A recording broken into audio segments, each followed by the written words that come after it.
Hello friends, welcome back to Jayas Academy. तो आज हम लोग बात करने वाले हैं कारक चिन्ह, जिसकी आज ये सेकेंड क्लास है। तो फर्स्ट क्लास में हम लोग पढ़े थे कि कारक चिन्ह क्या होता है, कारक चिन्ह के कितने भेद हैं तथा उनके जो भेद थे उनके बारे में हम लोग क्रम वाइज पढ़ रहे थे। तो सबसे पहले हम यही जान लेंगे कि कारक चिन्ह होता क्या है। तो कारक चिन्ह क्या होता है? ऐसे शब्द जो क्रिया के संबंध के बारे में बताते हैं या क्रिया के संबंध को जोड़ते हैं या उनके उद्देश्य के बारे में बताते हैं, उन्हें हम कारक कहते हैं। क्या है कारक चिन्ह? कि ऐसे शब्द जो किसके बारे में बताते हैं? क्रिया के संबंध के बारे में। जो संज्ञा की क्रिया होती है उसके संबंध के बारे में बताते हैं या उसके उद्देश्य के बारे में बताते हैं, तो उसे हम कारक कहते हैं। अब बात आती है कि कारक के भेद कितने होते हैं। तो कारक के 8 भेद होते हैं। कारक कितने प्रकार के होते हैं? तो कारक 8 प्रकार के होते हैं। कौन कौन से? कर्ता कारक, कर्म कारक, करण कारक, संप्रदान कारक, अपादान कारक, कारक संबंध कारक, अधिकरण कारक, संबोधन कारक। कौन कौन से हो गए एक बार देखिए। कारक के भेद, कारक के भेद। तो कारक के कितने भेद हैं? तो कारक के 8 भेद हैं। 8 प्रकार के कारक के कितने प्रकार हैं? 8। देखिए एक बार कौन कौन से हैं। इसमें हमारा पहला है कौन सा? कर्ता कारक, कर्ता कारक, कर्म कारक, करण कारक, संप्रदान कारक, अपादान कारक, अपादान कारक, संबंध कारक, अधिकरण कारक और संबोधन कारक या विस्मयादि बोधक कारक। संबोधक कारक कौन कौन से हैं? कर्ता कारक, कर्म कारक, करण कारक, संप्रदान कारक, अपादान कारक, संबंध कारक, अधिकरण कारक और संबोधन कारक। ये हमारे हो गए कारक के 8 प्रकार। अब बात आती है इसके कारक चिन्ह क्या होते हैं। जो हमारे ये कारक दिए गए हैं इनके कारक चिन्ह भी होते हैं, जिन्हें हम लोग क्या बोलते हैं? विभक्ति चिन्ह या परसर्ग। क्या बोलते हैं? विभक्ति चिन्ह या परसर्ग। अब बात आती है कर्ता कारक है, इसका विभक्ति चिन्ह क्या होता है, यानी कि कारक चिन्ह क्या होता है? विभक्ति चिन्ह। इन चिन्हों के बारे में भी हम एक बार देख लेते हैं। हालांकि हम लोग इन सभी को नेक्स्ट क्लास में, पिछली क्लास में हम लोग पढ़ चुके थे। तो कर्ता का कारक चिन्ह क्या हो जाएगा? तो कर्ता का कारक चिन्ह हो जाएगा ने। कर्म का कारक चिन्ह क्या हो जाएगा? कर्म का कारक चिन्ह हो जाएगा को। करण का होगा से। संप्रदान का के लिए या को। क्या है? के लिए या को। अपादान से अलगाव। क्या है? अपादान से अलगाव। संबंधित का कारक चिन्ह क्या हो जाएगा? तो संबंध का विभक्ति चिन्ह होगा का, की, के, रा, री, रे, ना, नी और ने। ये हो गए हमारे संबंध कारक के कारक चिन्ह। कौन कौन से? काकी के, रारी रे, नानी ने। ये किसके कारक चिन्ह है? ये है हमारे संबंध कारक के। अगला कौन सा है? अधिकरण कारक। तो अधिकरण कारक का कारक चिन्ह क्या है? तो अधिकरण कारक का कारक चिन्ह है में तथा पर। कौन कौन से हैं? में तथा पर। अब बात आती है संबोधन कारक की। तो संबोधन कारक के क्या है? हे, हो और अरे या अजी। ये जो चिन्ह लगा हुआ है इसे क्या बोलते हैं? संबोधन चिन्ह या विस्मयादि बोधक चिन्ह। विस्मयादि बोधक चिन्ह कैसा होता है? जो किसी शब्द के बाद लगा हो उसे हम क्या कहते हैं? ये प्रयोग कहाँ होता है? तो प्रयोग, इसका प्रयोग कहीं आश्चर्यजनक बात हो, कहीं चिंता की बात हो, या कहीं बहुत खुशी की बात हो, या कहीं बहुत दुख की बात हो, तो हम संबोधन का प्रयोग कहाँ करते हैं? वहीं पर करते हैं। जैसे कोई चीज आपको पसंद आई, अच्छी लगी, तो आप क्या कहेंगे? वाह बहुत अच्छी है। बोलते हैं ना कि वाह बहुत अच्छी है। तुम कैसे लिखते हैं उसमें? वाह। बाहर लिख के ये चीज लगा देते हैं विस्मयादि बोधक का। लगाते हैं या नहीं? लगाते हैं। तो हम लोगों ने जान लिया कि कारक चिन्ह कितने प्रकार के होते हैं तथा उनके कारक चिन्ह क्या क्या हैं। क्या एक बार फिर से देखिए कि कर्ता का कारक चिन्ह क्या है? एक बार याद मेरे साथ बोलिए, आप लोगों को याद हो जाएगा कि कर्ता ने कर्म को कर्ण से संप्रदान के लिए या को अपादान से अलगाव या ऊपर संबंध का कीकेदारी नानी ने। अगला है अधिकरण में या पर। संबोधन हे, हो, अरे या अजी। ये है इसके कारक चिन्ह हो गए। ये है कारक, ये इसके विभक्ति चिन्ह या कारक चिन्ह हो गए। तो इसमें हम लोग कहाँ तक पिछली क्लास में पढ़ चुके थे? तो पिछली क्लास में हम लोग कर्ण कारक तक कर चुके थे। आज हम लोग पढ़ेंगे संप्रदान कारक। नेक्स्ट हेडिंग बनाइए।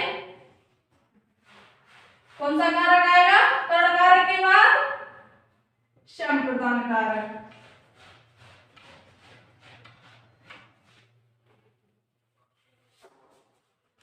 कौन सा कारक होगा? संप्रदान कारक। ये क्या होता है? इसी की पहचान क्या बनेगी? अगर ये कहीं पर दे दिया जाए वाक्य में तो हम इसे कैसे पहचानेंगे? क्या होता है कि जिस कर्ता जिसके लिए क्या है, जो हमारा कर्ता होता है जिसके लिए या जिस उद्देश्य के लिए क्रिया करता है उसे हम संप्रदान कारक कहते हैं। क्या है? एक बार फिर से सुनिए कि कर्ता जिसके लिए या जिस उद्देश्य के लिए, किसी व्यक्ति के लिए या अपने उद्देश्य के लिए कार्य करता, क्रिया करता यानी कि कार्य करता या काम करता है उसे हम क्या कहेंगे? संप्रदान कारक कहते हैं। नोट कीजिए क्या है? कर्ता जिस के लिए या जिस उद्देश्य के लिए कार्य करता है, जिस उद्देश्य के लिए कार्य करता है, कार्य या क्रिया करता, बात एक ही होगी, कार्य या क्रिया करता है उसे क्या कहते हैं? उसे संप्रदान कारक कहते हैं। संप्रदान का अर्थ क्या है? किसी को देना या किसी की मदद करना, है ना? संप्रदान कारक कहते हैं। क्या है, एक बार फिर से देखिए कि कर्ता जिसके लिए, जिस उद्देश्य के लिए कार्य करता है या क्रिया करता है उसे हम संप्रदान कारक कहते हैं। अब बात आती है कि इसका कारक चिन्ह क्या होगा। एक बार सभी लोग कमेंट करके बताएं कि संप्रदान कारक का कारक चिन्ह क्या होगा, क्योंकि अभी हमने इससे पहले आप लोगों को बताया था क्या कारक चिन्ह। तो इसका कारक चिन्ह क्या होगा, सभी लोग कमेंट करके बताएं फटाफट। सभी लोग कमेंट करें।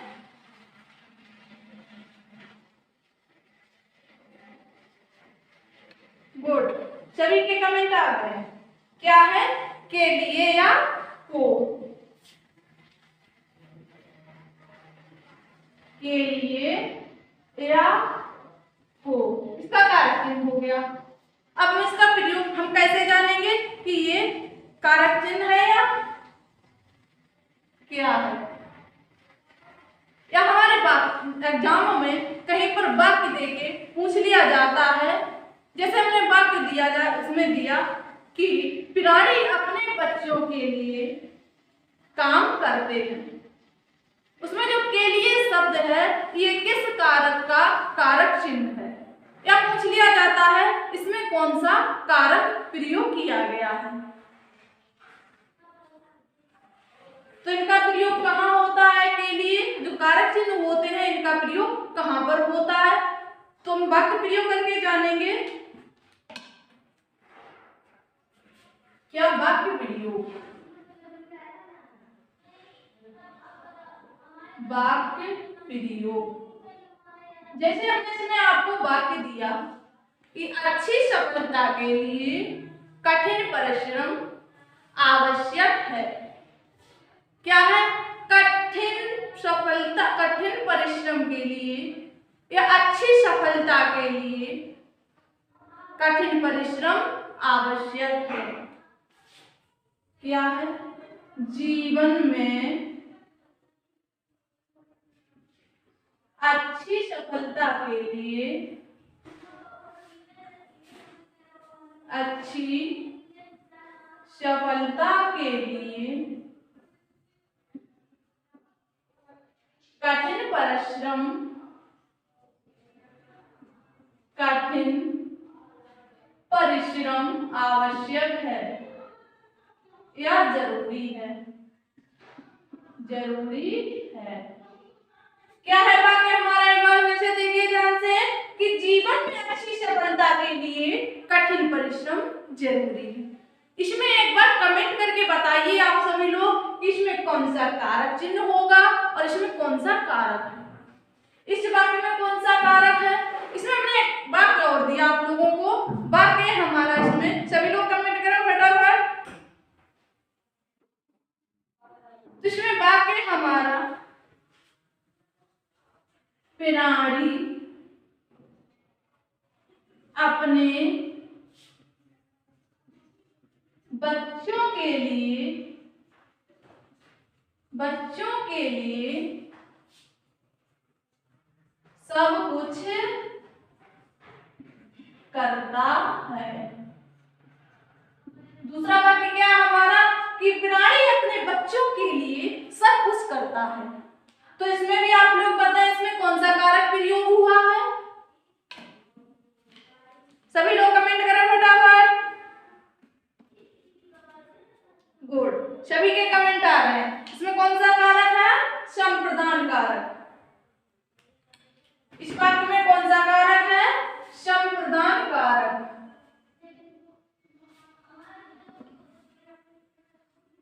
कौन सा कारक है, इस वाक्य में कौन सा कारक प्रयोग हुआ है, इसमें हुआ है संप्रदान कारक। लेकिन इसमें क्या बात, इसकी परिभाषा क्या बनी थी कि कर्ता जिसके लिए या जिस उद्देश्य के लिए कार्य करता है या क्रिया करता है उसे हम संप्रदान कारक कहते हैं। इस वाक्य में क्या दिया गया है, देखिए अच्छी बात है आप लोगों ने कमेंट सही किया है, सही बताया है, लेकिन एक बार फिर से देखिए क्या है कि जीवन में अच्छी सफलता के लिए उद्देश्य क्या है हमारा, इसमें हमारे इस वाक्य में उद्देश्य क्या है कि जीवन में अच्छी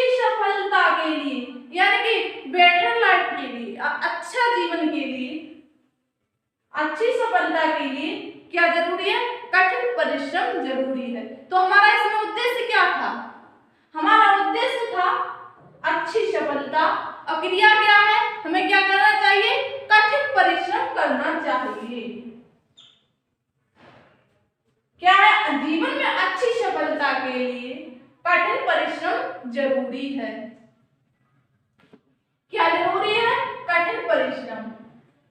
किस उद्देश्य के लिए क्रिया की हमने कठिन परिश्रम? किसके लिए किया? अच्छी सफलता के लिए किया या नहीं?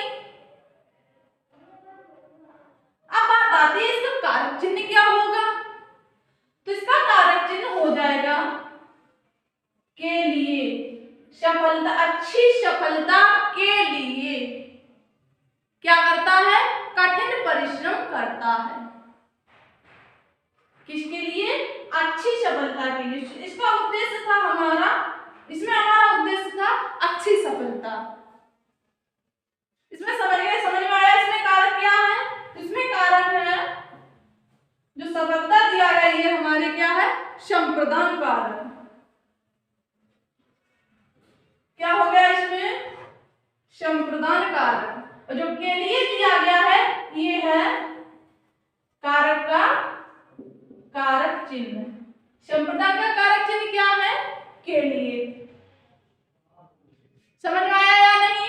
इसी प्रकार में भी देखिए सेकंड वाले वाक्य में क्या है कि प्राणी अपने बच्चों के लिए सब कुछ करता है। इस वाक्य में उद्देश्य क्या है? जो प्राणी किनके लिए सब कुछ करते हैं? अपने बच्चों के लिए। तो इस वाक्य में हमारा उद्देश्य क्या है? तो इस वाक्य में हमारा उद्देश्य है बच्चों के लिए क्या करता है? क्रिया क्या करता है? यानी कि सब कुछ करता है। प्राणी का अर्थ होता है चाहे स्त्री हो चाहे पुरुष हो। प्राणी के अंदर दोनों आ जाते हैं, स्त्री या पुरुष। इस वाक्य में देखिए इसमें कौन सा कारक है? तो इस वाक्य में भी कौन सा कारक होगा? सभी लोग कमेंट करें एक बार। गुड, सभी के कमेंट आ गए। इसमें भी क्या है? संप्रदान कारक। कौन सा कारक प्रयोग हुआ इसमें? संप्रदान कारक। क्योंकि इसमें उद्देश्य है। उद्देश्य क्या है? प्राणी अपने बच्चों के लिए, मनुष्य अपने बच्चों के लिए सब कुछ करता है। क्रिया किसके लिए कर रहा है? अपने बच्चों के लिए। तो इसमें उद्देश्य क्या है? अपने बच्चे। तो इसलिए इसमें क्या होगा? तो इसमें इसलिए कारक चिन्ह हो जाएगा संप्रदान। कौन सा कारक चिन्ह होगा? तो इसमें कारक चिन्ह होगा संप्रदान कारक। और कारक चिन्ह क्या है? कारक चिन्ह है के लिए। अगर पूछा जाए हम कारक नहीं पहचान पाते हैं तो एक परिभाषा बनती है कि कारक चिन्ह से पहले जो शब्द आता है क्या है? जिस वाक्य में कोई कारक चिन्ह दिया जाए उस वाक्य से, उस शब्द जो हमारा कारक चिन्ह होता है, कारक चिन्ह से पहले अगर कोई शब्द है प्रयोग में आया है उसे हम क्या कहेंगे? वह हमारा क्या होता है? वह होता है कारक चिन्ह। क्या होता है? कारक चिन्ह। क्या है? कारक होता है। जो कारक चिन्ह से पहले शब्द दिया हो उसे हम कारक कहते हैं। तो के लिए क्या हो गया हमारा? के लिए हो गया कारक चिन्ह। इससे पहले जो शब्द दिया गया है उसे हम क्या कहेंगे? उसे कहेंगे कारक। तो इसमें बच्चों क्या हो गया? बच्चों हो गया कारक। तो इसमें कौन सा कारक है? इसमें कारक है संप्रदान कारक। कौन सा कारक प्रयोग हुआ इसमें? तो इसमें कारक हुआ है संप्रदान कारक। जैसे इसमें हमने एक और वाक्य लिया है, क्या लिया? कि विशाल ने बांटने को मिठाई खरीदी। क्या वाक्य हमारा इसमें? नेक्स्ट वाक्य हमारा इसमें कि विशाल ने बांटने को मिठाई खरीदी।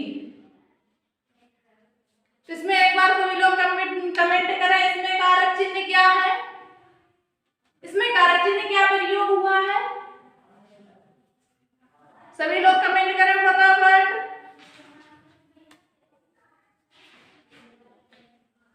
बहुत अच्छे। क्या है, को। इसमें कारक चिन्ह क्या प्रयोग हुआ है, इसमें कारक चिन्ह प्रयोग हुआ है को। लेकिन क्या ये वाक्य बोलने में सही लग रहा है, एक बार बोल के देखिए, क्या पढ़ने में सही आ रहा है कि विशाल ने बांटने को मिठाई खरीदी। अगर हम इसको ऐसे बोले कि विशाल ने बांटने के लिए मिठाई खरीदी तो ठीक रहेगा, या फिर इस प्रकार ठीक रहेगा कि विशाल ने बांटने को मिठाई खरीदी, तो किस प्रकार सही रहेगा, एक बार कमेंट कीजिए। अच्छा, के लिए कब सही रहेगा कि विशाल ने बांटने के लिए मिठाई खरीदी, तो ये वाक्य शुद्ध हो जाएगा, बोलने में भी अच्छा लगेगा कि विशाल ने बांटने के लिए मिठाई खरीदी, तो इसमें क्या आ जाएगी, इस वाक्य में शुद्धता आ जाएगी। कब आएगी, जब हमारा कारक चिन्ह कौन सा प्रयोग हो जाएगा, के लिए।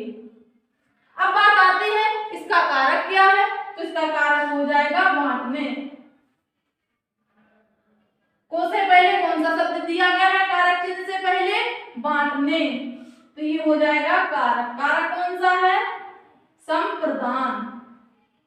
कारक कौन सा प्रयोग हुआ है, संप्रदान। इसी प्रकार से हमने एक और वाक्य लिया, वाक्य हमारा अमन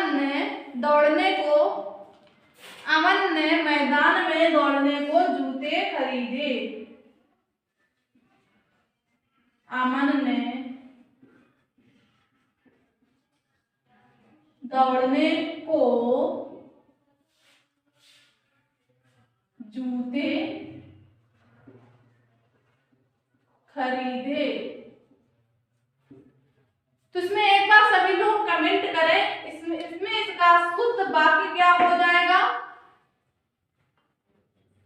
क्या यही शुद्ध दिखा है, एक बार सभी लोग बताएं, क्या यही शुद्ध है, अगर ये शुद्ध नहीं है तो क्या लिखेंगे, क्या बनाएंगे इसका शुद्ध वाक्य।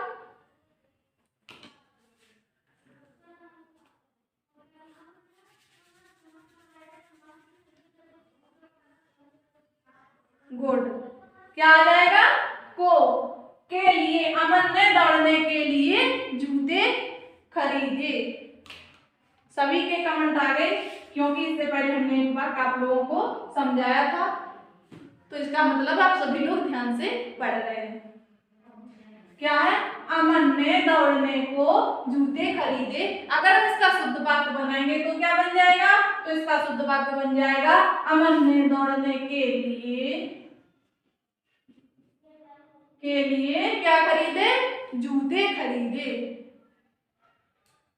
तो इसमें कारक क्या हो जाएगा, कारक हो जाएगा किसके लिए खरीदे थे, दौड़ने के लिए, तो कारक हो जाएगा इसमें संप्रदान। दौड़ने क्या हो जाएगा, संप्रदान कारक। क्या आप पहचान सकते हो कारक या कारक चिन्ह, सभी लोग एक बार कमेंट करें। अगर कहीं पर वाक्य दे दिया जाए उसमें कारक या कारक चिन्ह पूछ दिया जाए तो क्या आप लोग बता सकते हो, यस या नो।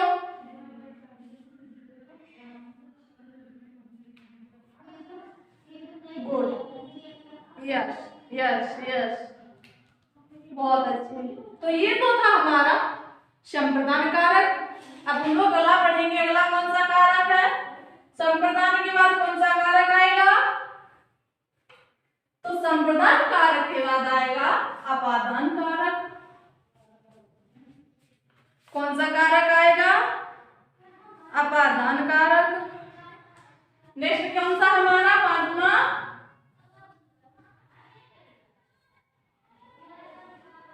अपादान कारक। ये क्या होता है, इसे हम कैसे पहचानेंगे, तो सबसे कि अपादान कारक होता क्या है, इसकी परिभाषा क्या बनेगी, इसको हम कैसे पहचानेंगे, है ना। तो इसके पहचानने के लिए क्या करेंगे हम लोग कि वाक्य में जिस स्थान या वस्तु को किसी व्यक्ति या वस्तु से अलग होना अथवा तुलना का बोध हो उसे हम अपादान कारक कहते हैं। क्या है, एक बार ध्यान से सुनिए दोबारा फिर से। क्या हो जाएगा कि वाक्य में अगर हमारा कोई वाक्य है उसमें कोई कारक चिन्ह दे दिया गया है, किसी व्यक्ति है या कोई व्यक्ति है या कोई वस्तु है, उसे किसी व्यक्ति या किसी वस्तु से अलग करना होना पाया जाए या उसकी किसी से तुलना करनी हो, तुलना का बोध हो, तो उसे हम क्या कहेंगे, अपादान कारक। कब कहेंगे, उसमें अलगाव का बोध हो या फिर उसमें किसी की तुलना की जा रही हो, तो वहां पर क्या हो जाएगा, तो वहां पर होगा हमारा अपादान कारक। नोट करेंगे, इसकी परिभाषा क्या बनेगी कि वाक्य में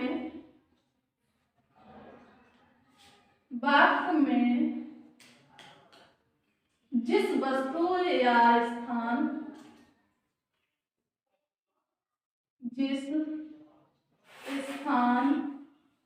या वस्तु को किसी व्यक्ति या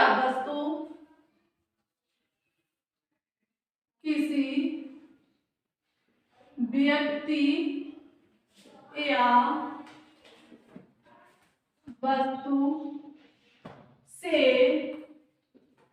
अलग होना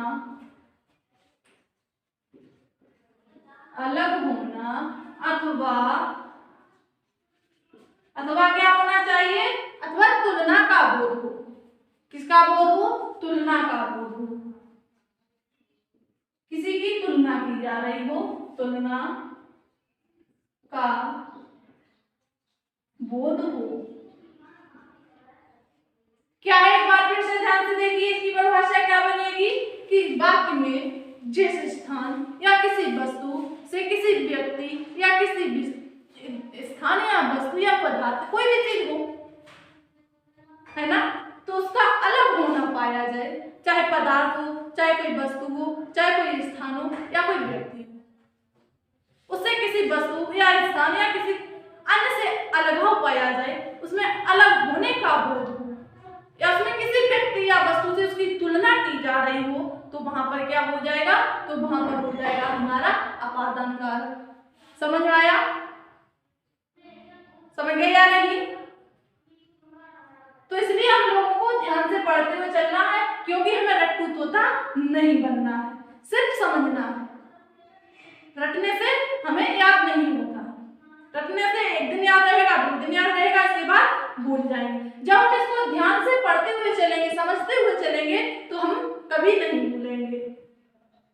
तो इसकी परिभाषा समझ गए, क्या था इसमें, किसी वस्तु या व्यक्ति से अलगाव या उसकी तुलना का बोध हो, उसे हम क्या कहते हैं, अपादान कारक कहते हैं। अपादान कारक तो हमें समझ में आ गया, इसका कारक चिन्ह क्या होगा। तो एक बार सभी लोग कमेंट करें, अपादान कारक का कारक चिन्ह क्या होगा, किसका, अपादान कारक का कारक चिन्ह क्या होगा, ये लोग सभी लोग कमेंट करें फटाफट। एक बार सभी लोग कमेंट करें।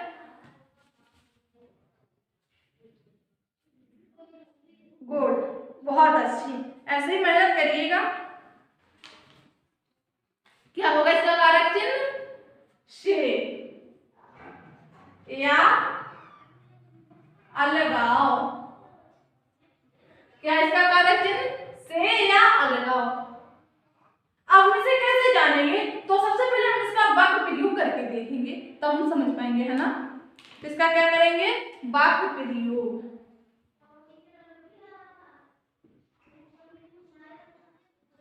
वाक्य प्रयोग, जैसे इसमें हमने वाक्य लिया, क्या लिया, अमन अजय से मोटा है। क्या वाक्य लिया हमने इसमें, कोई लड़का है अमन, या कोई लड़का है अमन, वो है किससे? अमन विजय से मोटा है। देखिए इसमें क्या हो गया, क्या वाक्य है कि अमन विजय से मोटा है। तो सबसे पहले इसमें कौन सा कारक होगा, सभी लोग एक बार कमेंट करें, तब तक हम इसमें दूसरा वाक्य लिखते हैं। तो हमने इसमें दूसरा वाक्य लिया, मेरी दीदी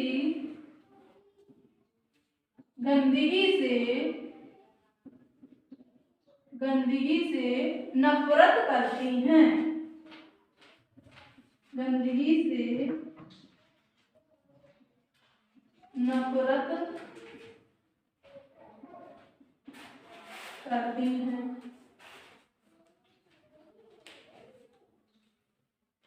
इस वाक्य में बताइए क्या होगा, सभी लोग कमेंट करें।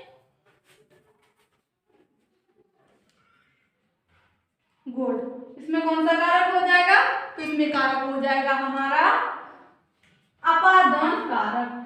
कब होगा, इसमें क्या वाक्य है कि अमन विजय से मोटा है, तो इस वाक्य में किसका बोध हो रहा है, तो इस वाक्य में बोध हो रहा है किसका, किसका बोध हो रहा है, तुलना का।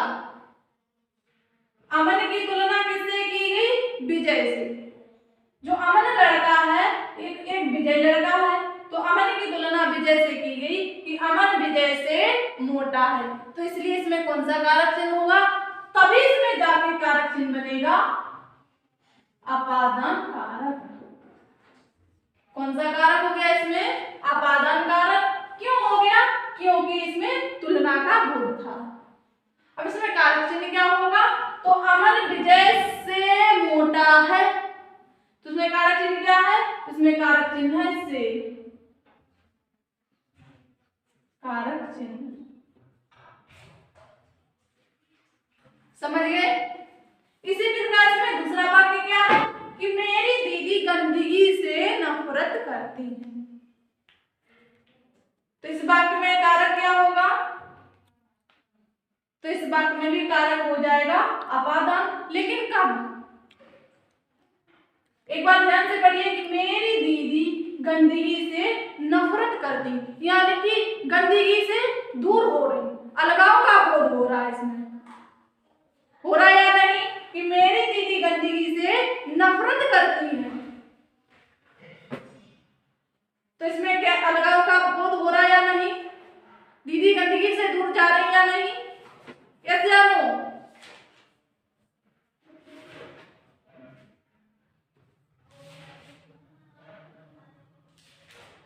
गुड। उसमें कौन सा कारक होगा, कारक हो जाएगा अपादान कारक।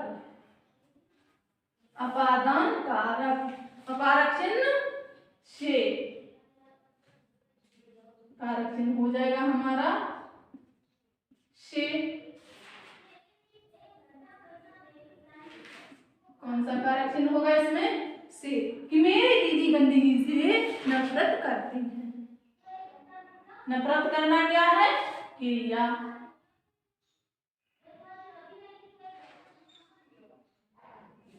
तो इसमें हमारा कारक चिन्ह हो जाएगा से, कारक होगा अपादान। समझ में आया। इसी प्रकार हमने इसमें अगला वाक्य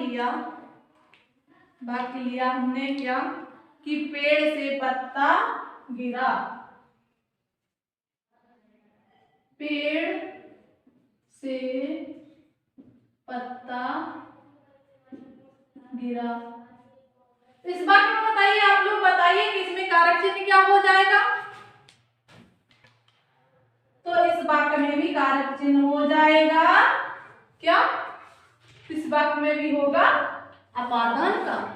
क्यों होगा, इसमें पत्ता पेड़ से क्या हो रहा है, दूर जा रहा है, यानी कि ऊपर से नीचे गिर रहा है, तो पेड़ कहाँ ऊपर है, उसकी टहनी ऊपर है, पत्ता नीचे आके गिरा, तो पेड़ से अलग हो गया। तो इसमें क्या अलगाव का बोध हो रहा है या नहीं, हो रहा है या नहीं, हो रहा है।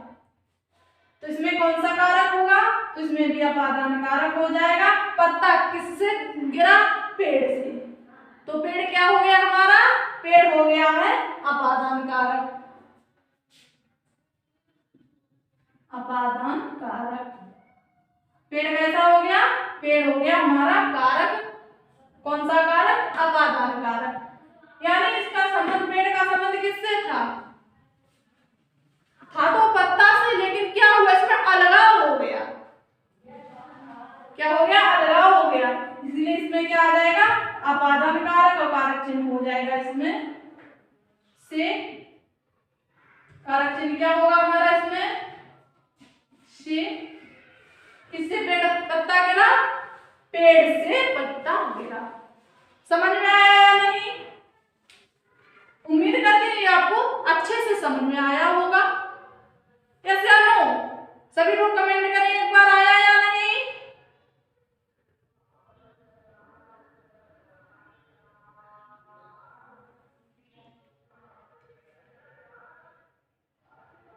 गुड, समझ में आया। तो आगे बढ़ा जाए, क्लास को आगे बढ़ाया जाए।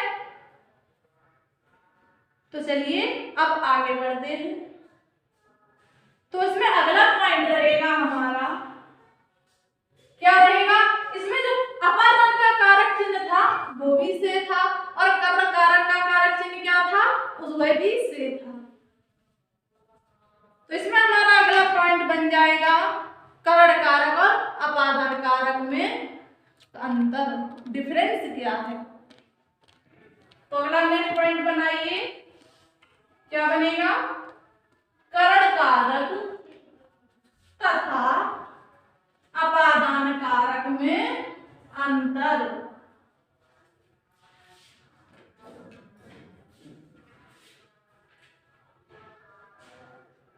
पॉइंट बना के लिखिए,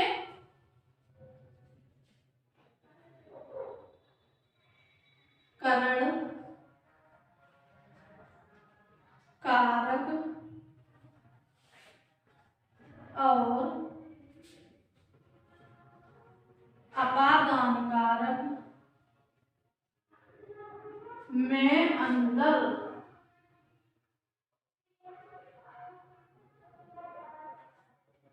तो उसमें क्या अंतर होगा? इसमें हम लोग क्या अंतर देख रहे हैं? क्योंकि इसके जो कारक चिन्ह है वो समान है। कर्ण का कारक चिन्ह भी क्या है? से है, और अपादान का कारक चिन्ह भी से है। इसलिए हम इसका अंतर देखेंगे। इसको हम कैसे पहचानेंगे? अगर कहीं पर वाक्य दे दिया जाए किसका? कर्ण कारक का, है ना, उसमें ऑप्शन भी मिल जाए कि अपादान कारक और कर्ण कारक। तो इसमें हम क्या टिक करेंगे जब हमें पता नहीं होगा? जब इसका अंतर जान लेंगे, जब हम समझ जाएंगे तो हम गलती नहीं करेंगे। तो क्या है जो हमारा कर्ण कारक है, ये किसका संबंध दर्शाता है? कर्ण कारक है, ये संबंध का बोध कराता है। किसका बोध कराता है कर्ण कारक? संबंध का। क्या है? नोट करेंगे। जो कर्ण कारक हमारा है ये संबंध या कारण का बोध कराता है। कर्ण कारक किसी के संबंध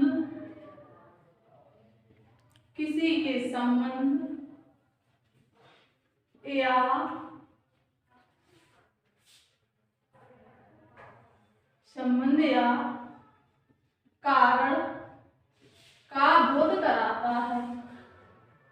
किसका बोध कराता है? कर्ण कारक किसी के संबंध के बारे में बताता है या फिर किसी के कारण को दिखाता है। ये तो हो गया हमारा कर्ण कारक। अपादान कारक क्या है? अपादान कारक वह होता है जो वस्तु को दूर करने तथा तुलना का बोध रखता है। अभी तो हमने आप लोगों को इसकी परिभाषा बताई थी। क्या आती है अपादान कारक में? अपादान कारक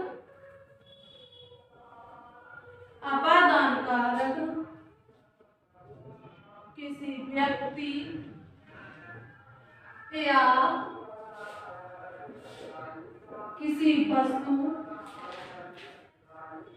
से अलग या तुलना का बोध कराता है।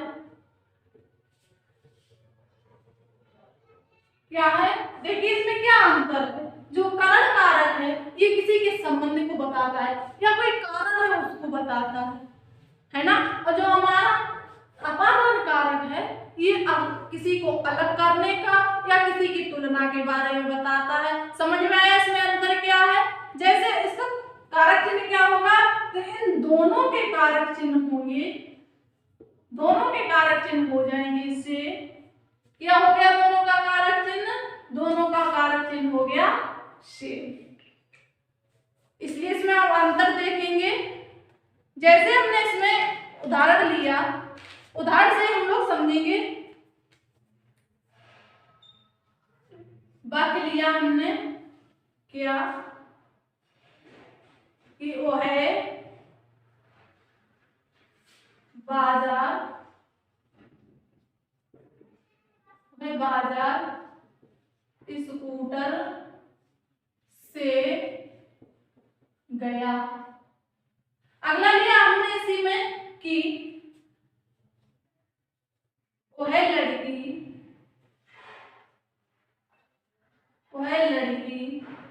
स्कूटर से गिर गई। क्या वह लड़की स्कूटर से गिर गई। तो एक बार सभी लोग बताइए कि इन दोनों वाक्य में कौन सा वाक्य करण कारक का है और कौन सा वाक्य अपादान कारक का। एक बार सभी लोग कमेंट करें फटाफट, सभी लोग कमेंट करें।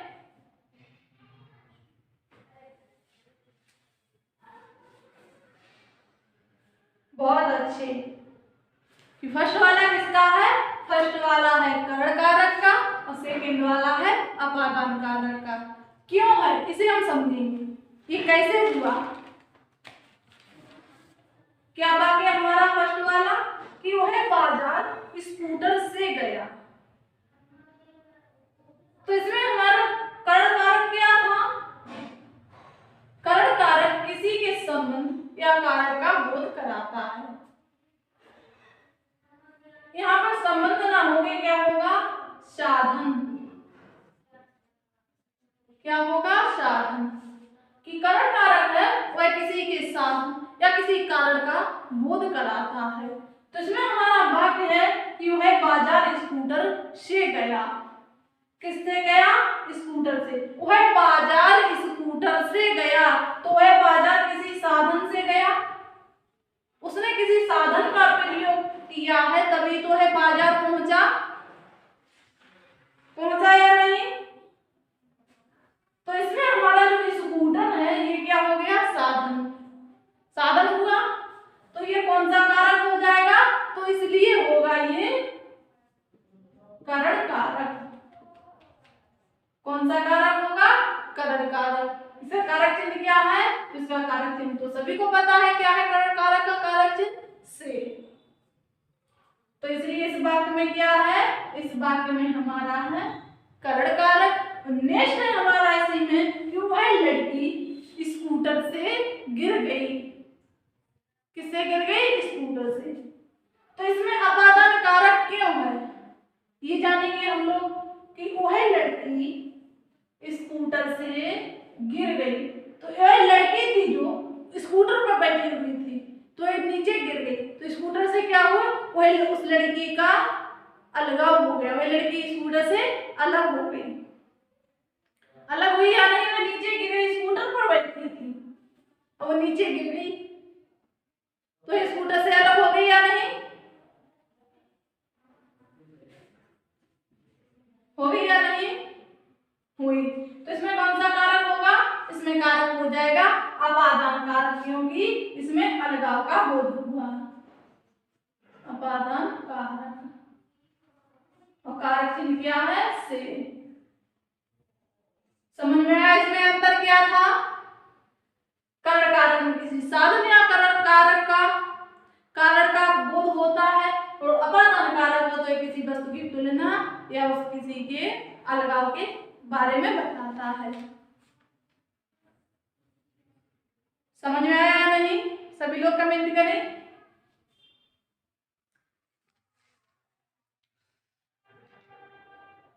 क्या कुछ एक अब वाक्य और लेके समझाऊं? तो चलिए एक वाक्य और ले लेती हूँ। तो हमने इसमें वाक्य लिया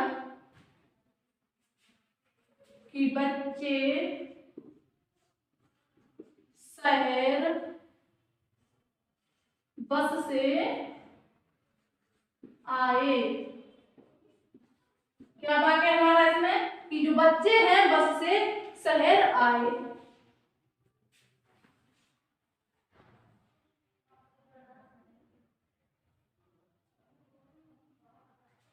और दूसरा इसमें हमने लिया बच्चे यहाँ बस से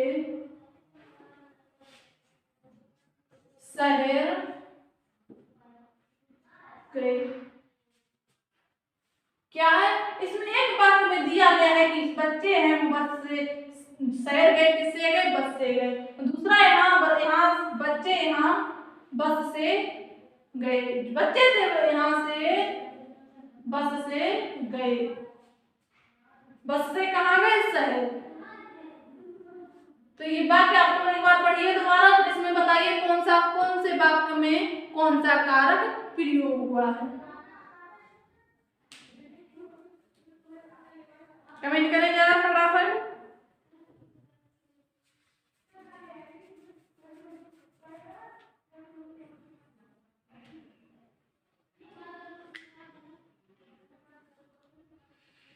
बहुत अच्छे। तो देखिए सभी के कमेंट आ गए कि बच्चे शहर से बस, क्या है? बच्चे शहर बस से आए, यानी कि इसमें उसने किसी साधन का प्रयोग किया तभी शहर पहुंचे। किसका प्रयोग किया? बस का। तो इसमें कौन सा कारक हो गया? तो इसमें हो गया करण कारक। दूसरा है बच्चे यहाँ से बस से गए। क्या हो गया? बच्चे यहाँ से बस से गए। तो इसमें कौन सा कारक चिन्ह होगा? करण कारक होगा या फिर अपादान कारक होगा? क्योंकि इसमें साधन भी है। बाकी एक बार ध्यान से पढ़िए फिर बताइए। बच्चे यहाँ से बस, या बच्चे यहाँ से बस से शहर गए। कौन सा वाक्य है? जो बच्चे हैं वो यहाँ से बस से कहाँ गए? शहर गए। तो इसमें कौन सा कारक चिन्ह हो जाएगा? कहाँ से गए? यहाँ से। तो इनका बच्चों का गांव से अलगाव हो गया, यहाँ से शहर गए। तो यहाँ से दूर चले गए या नहीं? अलगाव हुआ या नहीं? तो इसमें क्या हो जाएगा? तो इसमें हो जाएगा अपादान कारक। कौन सा कारक होगा? अपादान कारक। इसमें साधन का प्रयोग किया तो है, लेकिन किस लिए किया? अलग होने के लिए किया या नहीं? तो इसलिए इसमें हो जाएगा अपादान कारक। समझ में आया या नहीं? यस या नो? सभी लोग कमेंट करें, इसके बाद आगे बढ़ा जाए। समझ गए अंतर क्या है करण कारक और अपादान कारक में?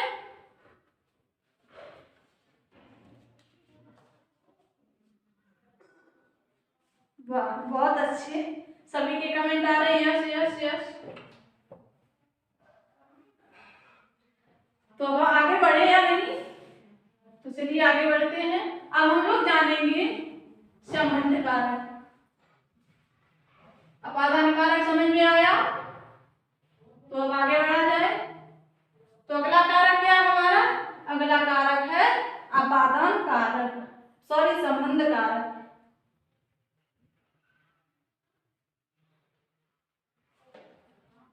क्या है संबंध कारक? ये क्या होता है? संबंध संबंध कारक।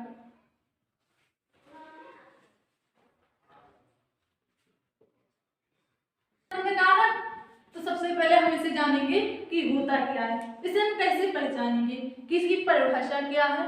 अगर किसी वाक्य में कहीं दे दिया जाए तो हम इसे कैसे पहचानेंगे।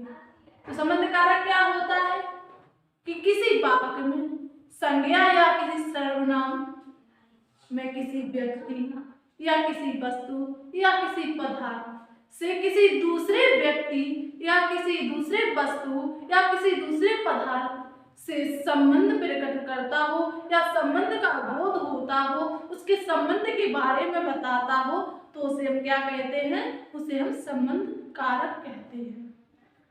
क्या कहते हैं, संबंध कारक कहते हैं। कब कहते हैं कि जिस वाक्य में किसी संज्ञा सर्वनाम में किसी व्यक्ति या किसी वस्तु या किसी पदार्थ से किसी दूसरे व्यक्ति या वस्तु या किसी पदार्थ से संबंध प्रकट होते हो या बोध होता हो, उसे हम संबंध कारक कहते हैं। नोट करेंगे,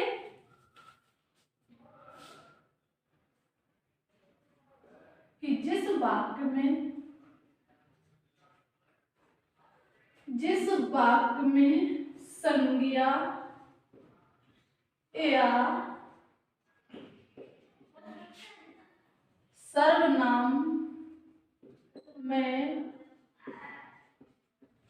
किसी व्यक्ति या वस्तु या पदार्थ से किसी दूसरे व्यक्ति या क्या है, व्यक्ति या वस्तु या पदार्थ में संबंध प्रकट होते हों, उसे हम क्या कहेंगे, उसे हम संबंध कारक कहते हैं। उसे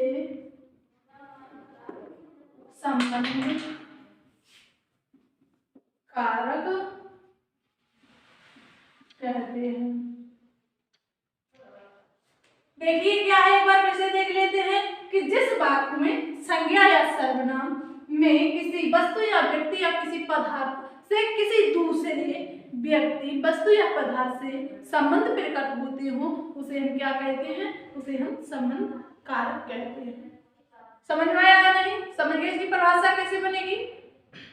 तो चलिए अब हम जानेंगे इसके कारक चिन्ह क्या होता है। इसके कारक चिन्ह के बारे में भी जान लेते हैं। क्या किसका संबंध कारक है, इसका कारक चिन्ह क्या बनेगा, एक बार सभी लोग कमेंट करें फटाफट। संबंध कारक का कारक चिन्ह क्या होगा, सभी लोग कमेंट कर दें एक बार। कारक चिन्ह, तो उसके कारक चिन्ह क्या बन जाएगा इसका, तो इसका कारक चिन्ह क्या होगा, बहुत अच्छे, क्या होगा, का, की, के, रा, री और रे, ना, नी और ने। ये किसके कारक चिन्ह हो गए, ये कारक चिन्ह हो गए संबंध कारक के। किसके हो गए, संबंध कारक के कारक चिन्ह क्या है, एक बार फिर से देखिए, काकी के, रारी रे, नानी में, ये किसके कारक चिन्ह है, ये कारक चिन्ह है संबंध कारक के। समझ गए। अब हम इनका वाक्य प्रयोग करके देखेंगे कि इनका प्रयोग कहाँ किया जाता है। क्या वाक्य प्रयोग,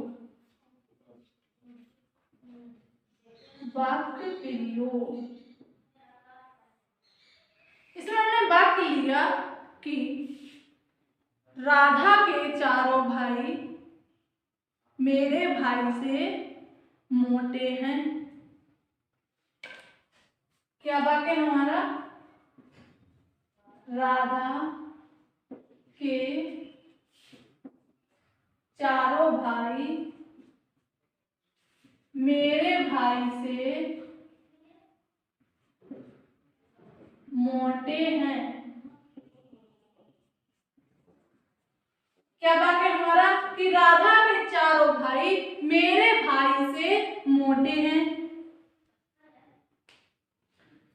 तो इसमें बताइए कारक क्या होगा, इसमें कारक चिन्ह क्या होगा, सभी लोग एक बार कमेंट करें। तब तक हम दूसरा वाक्य लेते हैं। इसमें दूसरा वाक्य लिया,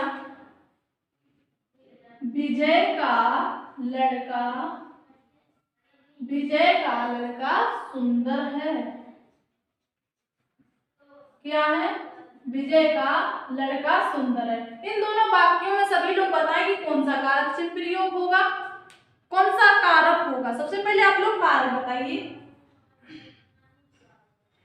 जब आप लोग कारक बता देंगे तो उसका कारक चिन्ह तो पता चल ही जाएगा। बहुत अच्छे। क्या है? संबंध कारक। राधा का संबंध किससे है? भाइयों से। राधा का संबंध, इसकी परिभाषा क्या कह रही थी कि जिस वाक्य में संज्ञा या सर्वनाम के किसी व्यक्ति या वस्तु या पदार्थ का संबंध बताता हो। संज्ञा क्या हो गई? जो राधा है ये क्या हो गई? ये हमारी संज्ञा हो गई। राधा क्या है? संज्ञा। और ये किसके संबंध के बारे में? तो संज्ञा का संबंध किससे होगा? उसका भाई, राधा का भाई किसके? मेरे भाई से मोटा है। तो ये किसी के संबंध के बारे में बता रहा है या नहीं? तो इसमें कौन सा कारक चिन्ह हो जाएगा? इसमें कारक चिन्ह हो जाएगा संबंध कारक। कौन सा कारक चिन्ह होगा? संबंध कारक। इसी प्रकार इसमें दूसरा वाक्य है कि विजय का लड़का सुंदर है। वाक्य क्या है कि जो विजय है उसका लड़का सुंदर है। तो विजय का संबंध किससे संबंध है? विजय का उसके लड़के से। जो विजय है इसका संबंध उसके लड़के से। क्या है? विजय का लड़का सुंदर है।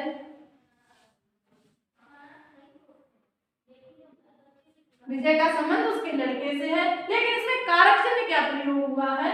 तो इसमें कारक चिन्ह प्रयोग हुआ है का। ये कौन सा होगा? का। विजय का लड़का सुंदर है। तो इसमें संबंध का बोध है या नहीं? तो इसमें कौन सा कारक हो जाएगा? तो इसमें कारक हो जाएगा संबंधवाचक। कौन सा होगा? संबंध कारक होगा। समझिए क्या होता है संबंध कारक? यस या नो?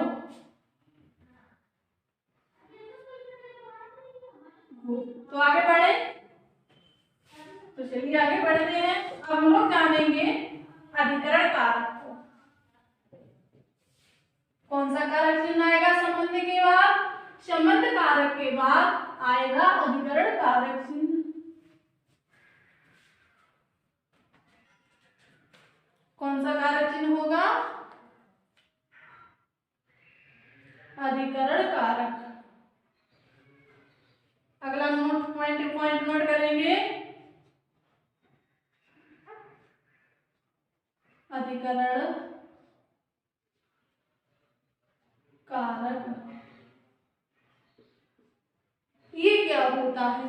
अधिकरण कारक इसे भी जान लेते हैं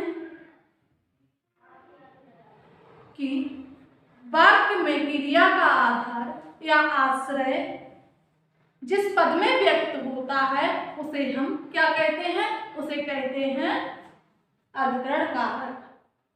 क्या है कि कोई वाक्य दिया गया उसका आधार किसी के आश्रय पर व्यक्त हो, उसे हम क्या कहते हैं? किसी दूसरे पर व्यक्त हो। आश्रय का मतलब होता है किसी पर आश्रित, यानी किसी दूसरे पर व्यक्त हो तो उसे हम क्या कहेंगे? तो उसे हम कहेंगे अधिकरण कारक। नोट करेंगे इसकी परिभाषा क्या बनेगी कि वाक्य में क्या है कि वाक्य में किसी का संबंध, क्या वाक्य में किसी का संबंध किसी के आश्रय या समय पर व्यक्त होता हो, समय पर व्यक्त होता हो उसे हम क्या कहेंगे? उसे कहेंगे अधिकरण कारक। अधिकरण कारक क्या, एक बार फिर से देखिए। अधिकरण कारक वाक्य में किसी का संबंध किसी के आश्रय पर हो या किसी के समय पर हो, आश्रय समय पर व्यक्त होता हो, तो उसे हम क्या कहेंगे? उसे अधिकरण कारक कहते हैं। तो इसका कारक चिन्ह क्या होगा? एक बार सभी लोग कमेंट करें अधिकरण कारक का। सभी लोग कमेंट करें इसका कारक चिन्ह।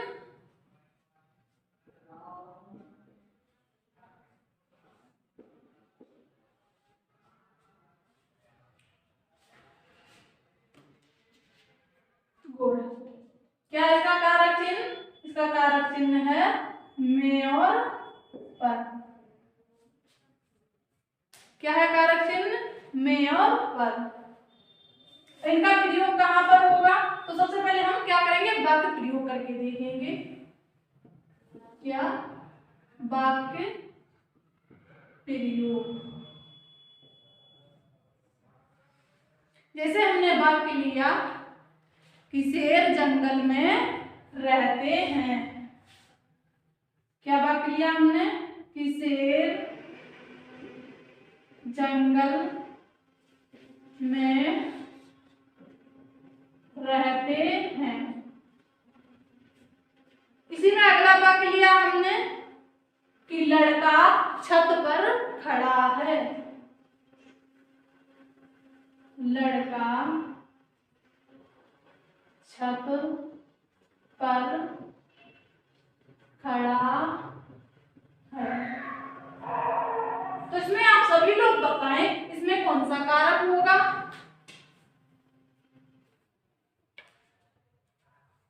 तो इसमें कारक होगा कौन सा? अधिकरण कारक कब होगा? एक बार वाक्य को देखिए कि शेर जंगल में रहते हैं। इसकी परिभाषा क्या कह रही थी? किसी का संबंध किसी के आश्रय या समय में व्यक्त होता हो। तो शेर कहाँ रहता है? जंगल में। शेर का आश्रय क्या है? जंगल। तो इसलिए इसमें कौन सा कारक हो जाएगा? तो इसमें कारक होगा अधिकरण कारक। क्या होगा इस वाक्य में? कारक, अधिकरण कारक। इसमें कारक चिन्ह क्या होगा? कारक चिन्ह हो जाएगा में। इसी प्रकार दूसरा वाक्य है कि लड़का छत पर खड़ा है। किस पर खड़ा? लड़का छत पर खड़ा है। तो लड़का है यानी कि किसी के आश्रय पर है, यानी कि छत पर खड़ा। उसका स्थान क्या है? छत। इसमें भी कारक क्या होगा? इसमें भी कारक हो जाएगा अधिकरण कारक। अधिकरण कारक। अब बात आती है में और पे का।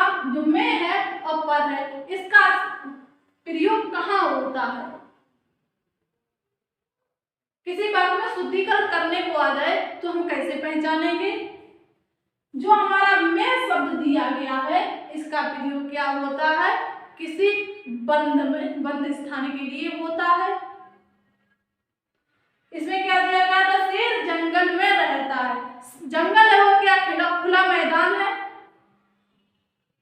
जंगल है उसमें बहुत झाड़ियां होंगी, उसमें कोई खुला मैदान नहीं होगा। या फिर कोई व्यक्ति है वो अपने घर के अंदर है, क्या उसे बुलाएंगे कि घर पर है? नहीं। वह क्या, उससे क्या कहेंगे? अगर कोई पूछता है तो उससे क्या कहेंगे? नहीं, वह घर में है या वह घर में रहता है। क्या ये बोलेंगे कि वह घर पर रहता है?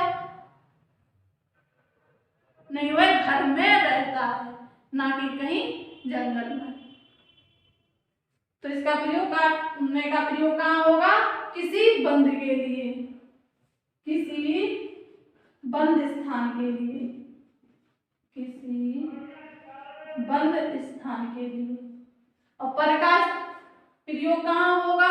पर का प्रयोग होगा किसी खुले स्थान के लिए। इसमें वाक्य है कि लड़का छत पर खड़ा है। छत क्या बंद होगी? छत होगी वो खुली ही होगी। तो इसमें पर का प्रयोग समझ गए कहाँ होगा? तो पर का प्रयोग हो जाएगा खुले स्थान के लिए। समझ गए? पर का प्रयोग कहाँ हो जाता है? खुले स्थान के लिए। और में का प्रयोग होता है बंद स्थान के लिए। समझ गए अधिकरण कारक?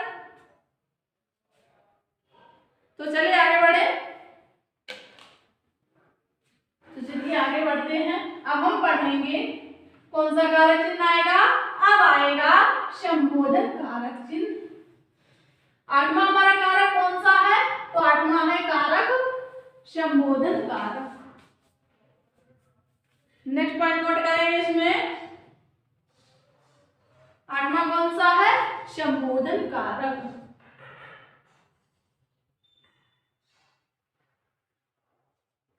संबोधन कारक।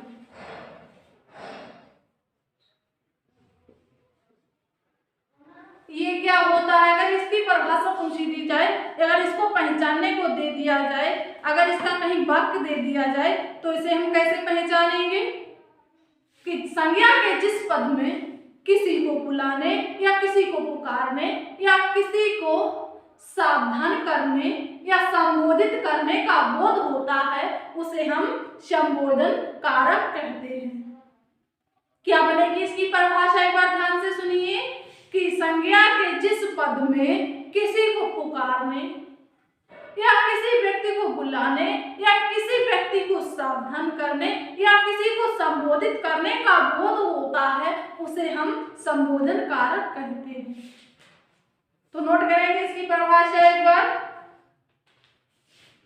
क्या बनेगी? कि जिस पद में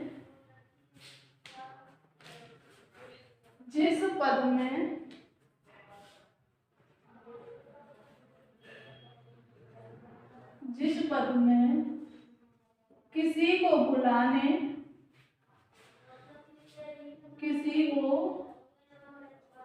बुलाने, या पुकारने या सावधान करने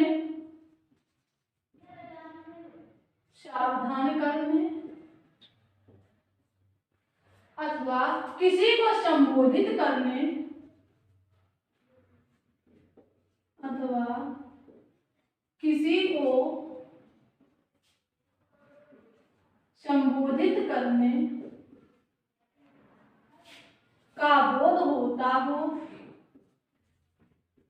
का बोध होता हो, उसे क्या कहेंगे? उसे संबोधन कारक कहते हैं। कौन सा कारक हो जाएगा इसमें? इसमें हो जाएगा संबोधन कारक। संबोधन कारक कहते हैं। क्या इसकी परिभाषा? कि जिस पद में किसी व्यक्ति को बुलाने या किसी व्यक्ति को पुकारने या किसी व्यक्ति को सावधान करने या किसी को संबोधित करने का बोध होता है, उसे हम संबोधन कारक कहते हैं। समझ गए क्या होता है संबोधन कारक?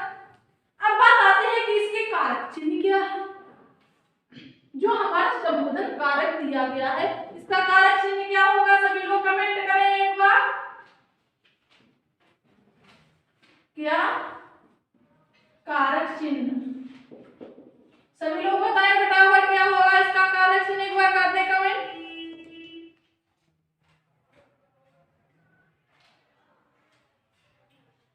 क्या होगा? हे और अरे।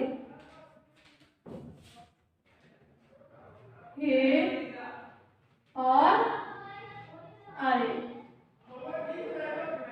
या अजी। कौन कौन से कारक चिन्ह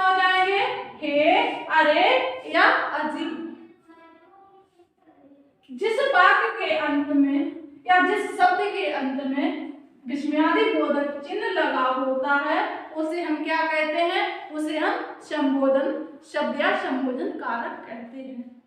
समझ गए या नहीं? अब हम इसको इसका वाक्य प्रयोग करके देखेंगे। इसमें वाक्य लिया हमने क्या? वाक्य प्रयोग। वाक्य लिया हमने इसमें हे भगवान, हे भगवान मेरी मदद करो। क्या वाक्य है इसमें? वाक्य हमारा इसमें कि हे भगवान मेरी मदद करो। तो एक बार सभी लोग कमेंट करके बताएं इसमें कारक चिन्ह क्या है?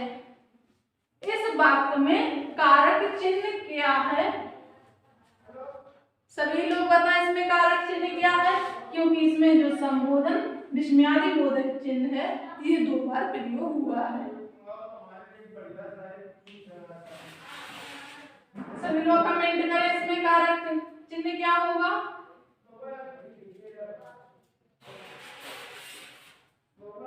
नहीं भाई, भगवान नहीं होगा, क्या होगा? इसमें कारक चिन्ह होगा हे। हमने कारक के प्रयोग का बताया था कि कारक का प्रयोग किसी कारक चिन्ह के पहले होता है। इसमें क्या है? इसमें कारक चिन्ह का प्रयोग पहले हो गया और कारक का प्रयोग बाद में हुआ है। तो यहाँ पर प्रश्न पूछा जाए ऐसे कितने कारक चिन्ह हैं जिनका प्रयोग कारक के बाद में होता है? ऑप्शन मिल जाए 7, 1, 4 या 6। तो ऐसे कितने कारक चिन्ह हैं जिनका प्रयोग कारक के बाद में होता है? तो इसमें हमारे आंसर सही होगा 7। 7 ऐसे कारक चिन्ह हैं जिनका प्रयोग कारक के बाद में होता है। मात्र एक ऐसा कारक है जिसका प्रयोग उसके कारक चिन्ह का प्रयोग कारक के पहले होता है। वो कौन सा कारक है? संबोधन कारक। कौन सा कारक है? संबोधन कारक एक ऐसा कारक है जिसके कारक चिन्ह का प्रयोग कारक के पहले होता है। कारक क्या हो गया इसमें कारक पूछा जाए तो कारक हो जाएगा भगवान। किसको बुलाने की इसमें प्रेरणा मिली है? भगवान को। हे भगवान मेरी मदद करो। क्या है? हे भगवान मेरी मदद करो। इसमें किसको बुलाया? भगवान को। तो इसमें कौन सा कारक हो जाएगा?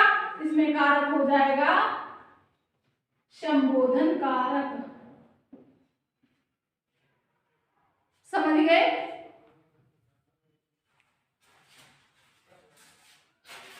उम्मीद करती हूँ आप लोगों को ये समझ में आया होगा। तो कारक चिन्ह की क्लास तो हमारी समाप्त हो गई। कारक चिन्ह जितने भी थे हम लोगों ने अच्छे से क्लियर कर लिए हैं। तो उम्मीद करती हूँ आप लोगों को मेरी कारक या मेरी क्लास आप लोगों को समझ में आई होगी। कैसे आप सभी लोग कमेंट करें एक बार, कारक चिन्ह आप लोगों को समझ में आया या नहीं?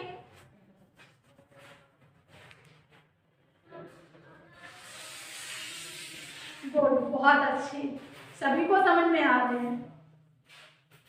तो आज की क्लास को यही समाप्त करती हूँ। फिर मिलेंगे नेक्स्ट क्लास में। क्लास रहेगी हमारी विशेषण की।